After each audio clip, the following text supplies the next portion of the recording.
Yeah, personally, I'd go with the Siamese twins. Like that? Malts? No evidence? Di kisah kali ini kita akan menyaksikan sebuah peristiwa yang sangat mengerikan dari wanita berambut pirang bernama Tessa. Ia merupakan seorang penulis buku bergenre horor misteri yang cukup terkenal, di mana pagi itu dirinya tampak sedang bersiap-siap untuk segera berangkat ke sebuah perpustakaan guna menghadiri undangan seminar sebagai tamu spesial. I'm gonna miss you. You be nice to Patsy when I'm gone. Singkat cerita, kemudian ia pun masuk ke dalam mobil untuk segera berangkat menuju ke perpustakaan yang ternyata memiliki jarak yang lumayan cukup jauh dan akan memakan beberapa jam perjalanan.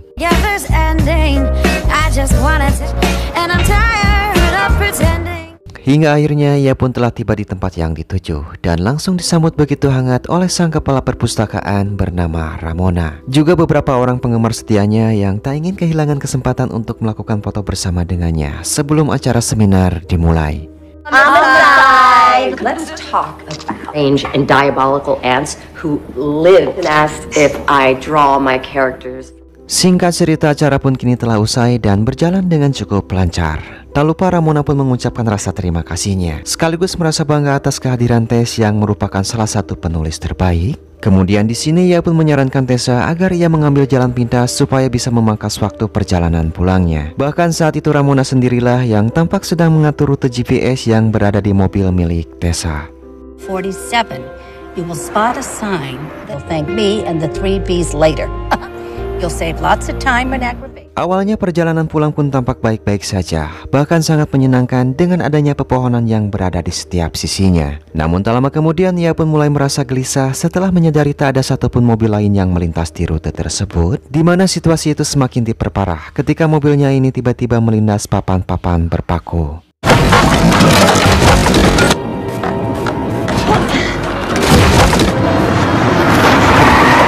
Dan akibatnya ia pun sudah tak mungkin bisa menggunakan mobilnya tersebut setelah 2 paku besar berhasil merusak salah satu bannya. Apalagi sekarang ia tengah berada di tempat entah berantah yang sulit untuk mendapatkan sinyal, tepatnya di depan sebuah pom bensin yang sudah lama terbengkalai.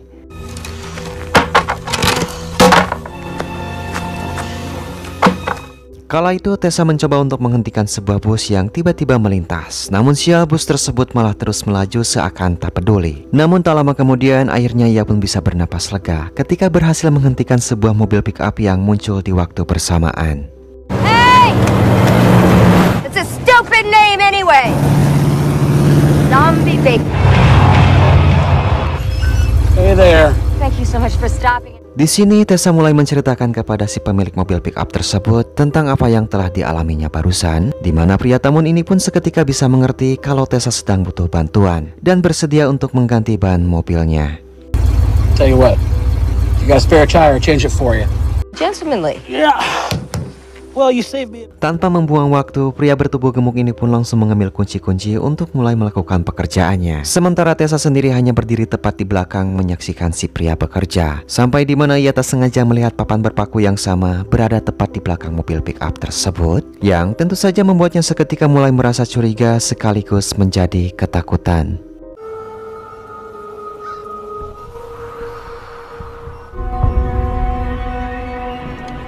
Dan bersamaan dengan itu, si pria ini pun mulai menampakkan tabiat aslinya. Berbeda dengan penampilan sebelumnya yang terlihat ramah, ia pun menghampiri Tessa sambil melontarkan kalimat-kalimat mengancam hingga membuatnya tak nyaman dan semakin ketakutan. Lalu inilah yang terjadi.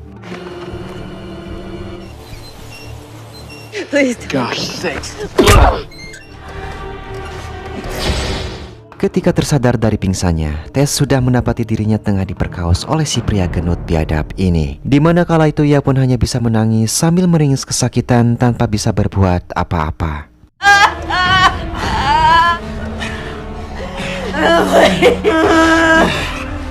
Tak cukup sampai di situ, pria berulang kali dengan sangat puas tanpa sedikit pun peduli terhadap Tess yang hampir sekarat dibuatnya. Seolah-olah teriakan dan penderitaan Tessa adalah suatu kepuasan bagi si pria membagongkan tersebut.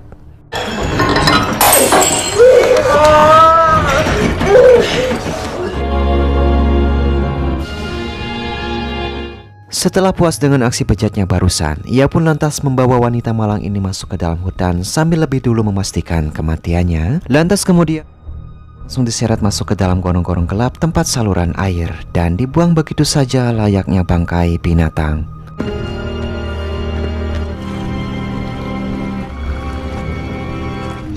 Hey!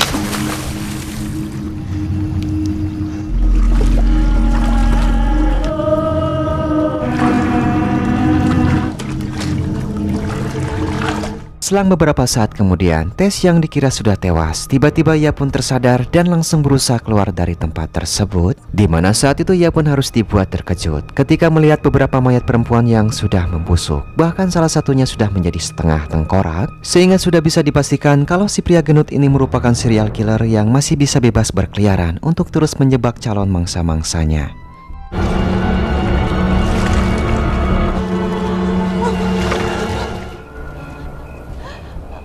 Selanjutnya Tessa pun kembali ke gubuk tempat di mana dirinya diperkaos. Ia berniat mencari barang-barangnya di sana yang ternyata hanya menyisakan sandal jepitnya saja. Dan di sini ia pun tampak seperti menjadi orang gila, terus berteriak, kadang tertawa, seolah tak percaya dengan apa yang telah dialaminya saat ini.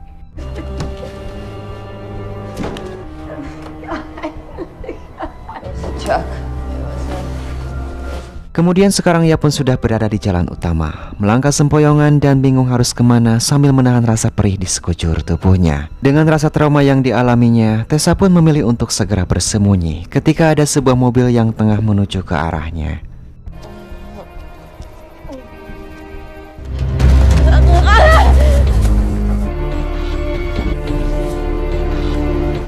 Tak lama kemudian Tessa melihat sebuah minimarket yang berada tepat di hadapannya. Lantas ia pun masuk ke dalam toilet, lalu sejenak terdiam dengan tubuh yang tampak gemetar dan seketika langsung dibuat histeris saat ia melihat kondisi dirinya sendiri dari balik cermin.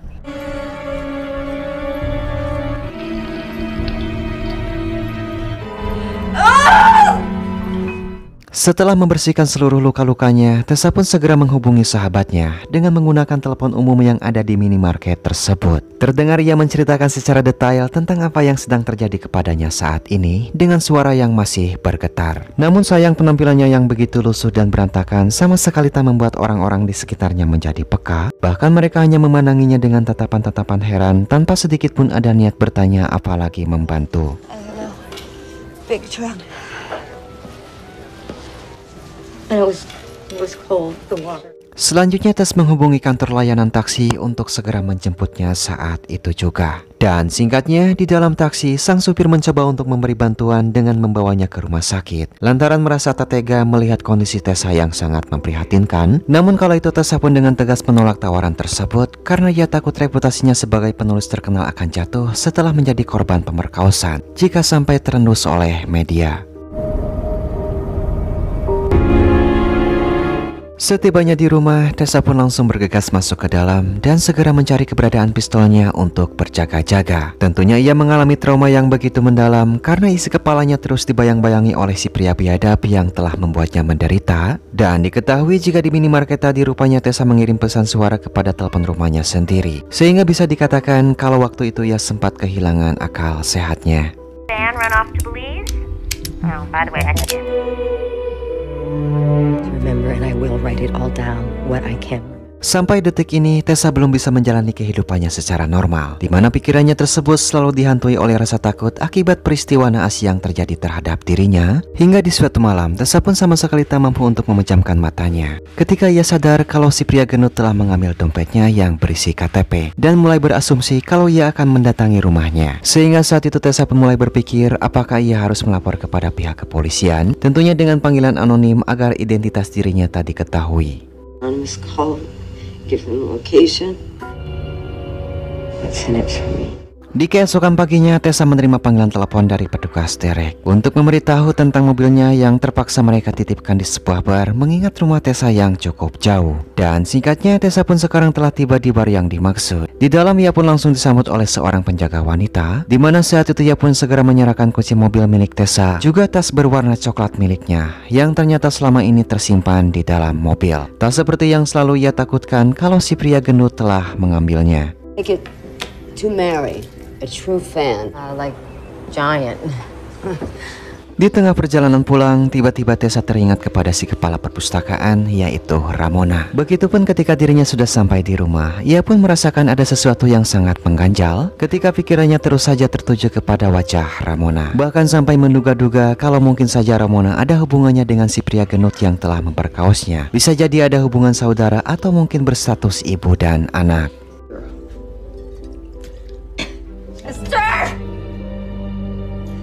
Setelah berpikir cukup keras, akhirnya ia pun berniat untuk mendatangi rumah Ramona. Dengan asumsi jika nanti wanita itu tampak terkejut ketika melihat kedatangannya, maka sudah bisa dipastikan kalau Ramona memang ada kaitannya dengan peristiwa yang terjadi kepadanya. Ramona took my picture. I visit her. And I look her in the eyes and she looks surprised that I'm alive. Lalu kemudian ia pun langsung mencari alamat lengkap kediaman Ramona di internet dan bisa dengan mudah mendapatkannya. Tak ingin membuang waktu, tepat di malam harinya ia pun mempersiapkan senjatanya dan segera bergegas pergi menuju ke alamat Ramona dengan mengandalkan GPS di mobilnya. Dan tak lama kemudian ia pun telah tiba di sebuah komplek perumahan alamat Ramona berada, di mana saat itu suasana pun tampak begitu sepi, seakan ikut mendukung terhadap apa yang akan Tessa lakukan.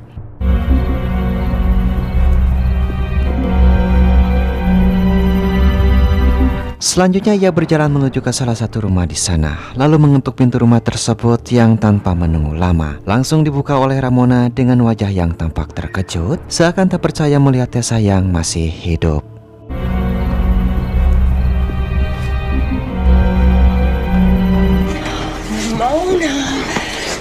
Kala itu Tessa pun langsung menodongkan senpinya sambil meminta wanita gendut ini agar jangan berontak. Lantaran ia tak segan-segan untuk melepaskan tembakan.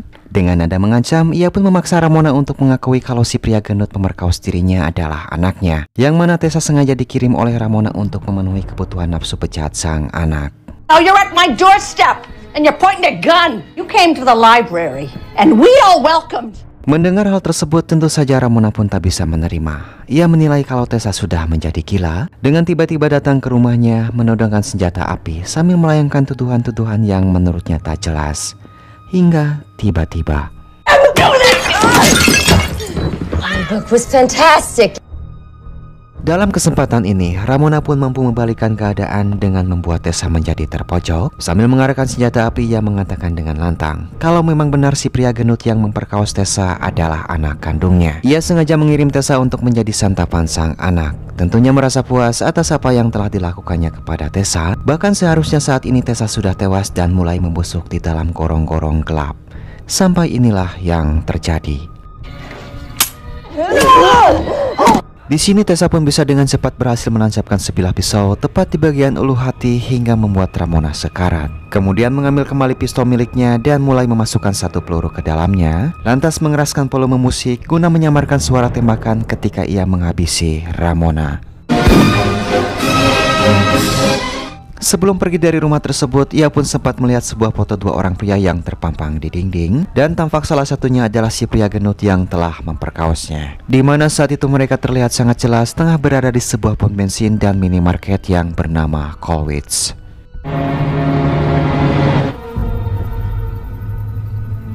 Singkat cerita, ia pun sudah berada di lokasi yang dimaksud, yaitu pom bensin dan minimarket Colwitz, dan sudah mulai merasa kelelahan lantaran ia sudah menunggu di sana selama beberapa jam. Hingga tak lama kemudian tiba-tiba muncul sebuah truk yang berhenti di area pom bensin, di mana saat itu Tessa pun bisa melihat dengan sangat jelas ketika seorang pria turun dari mobil, yang tak lain adalah si pria gendut pemerkaos dirinya yang sedang ia tunggu-tunggu.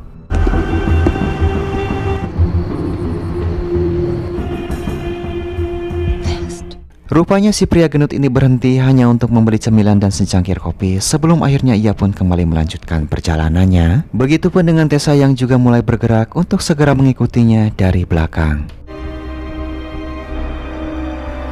Dan kala itu Tessa melihat truk yang dibawa oleh si pria gendut tadi kini sudah terparkir di halaman sebuah gudang terbengkalai. Kemudian ia pun memarkirkan mobilnya tersebut di tempat yang aman, lanjut berjalan perlahan sambil mengendap-endap untuk mencari keberadaan si pria gendut.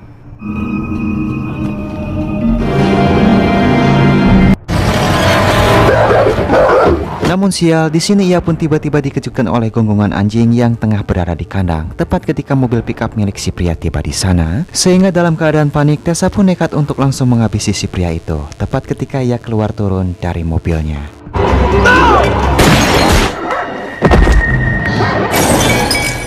Dan yap, ternyata orang yang baru saja ia habisi bukanlah si pria gendut yang selama ini ia cari-cari. Dia adalah adiknya si pria gendut yang tentu saja membuatnya merasa berdosa lantaran sudah menghilangkan nyawa orang yang tidak bersalah. Namun meskipun begitu, Tess sama sekali tak mengurungkan niatnya untuk melanjutkan balas dendamnya, dimana saat itu ia pun langsung pergi menuju alamat si pria gendut dengan kode pos 2440 sesuai yang tertulis di badan truk. Setibanya di sana, ia pun berjalan perlahan menyusuri lokasi tersebut dengan penuh kewaspadaan. Lalu masuk ke dalam rumah melalui pintu yang ada di area belakang sambil bersiap dengan senjata di tangannya.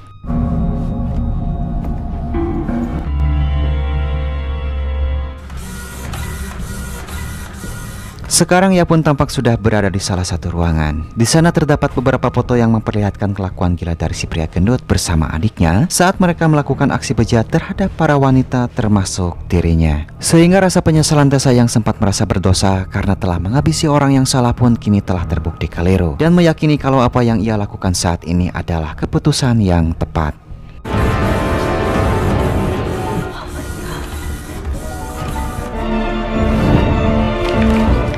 Segera Tessa pun mulai bergerak untuk lanjut melakukan pencariannya. Tiba-tiba ia mendengar suara seseorang yang tengah menggunakan mesin gerinda, di mana sumber suara tersebut langsung menuntun langkahnya untuk menuju ke sebuah gudang tepat si pria Tamon ini tengah bekerja.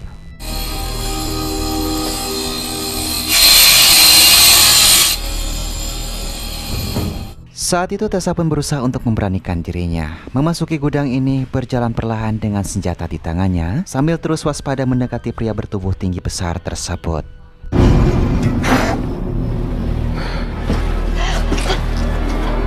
Hingga akhirnya pria itu pun berbalik dan langsung dibuat terkejut ketika melihat Tessa yang kini berada tepat di hadapannya sambil menodongkan senpi. Si pria mengatakan kalau saat ini seharusnya Tessa sudah mati. Kemudian Tessa pun menjawab kalau dirinya belum mati, dan justru yang sudah mati sekarang adalah ibumu dan saudaramu, yang seketika membuat si botak menjadi murka. Sampai inilah yang terjadi.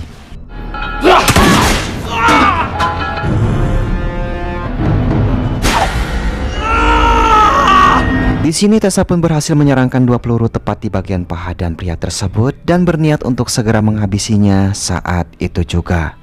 Namun tiba-tiba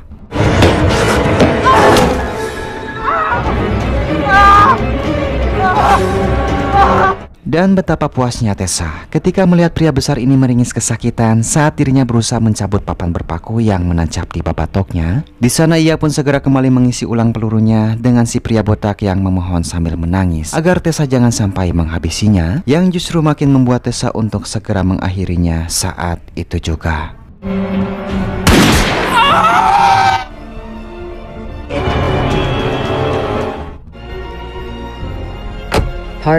Dan sekarang rencananya Tessa akan menulis cerita sesuai kisah nyata yang dialaminya, tentunya menggunakan nama anonim, dengan harapan ada keberuntungan yang akan datang agar polisi bisa menemukan dan mengidentifikasi para wanita lainnya yang telah menjadi korban. Lalu film pun tamat.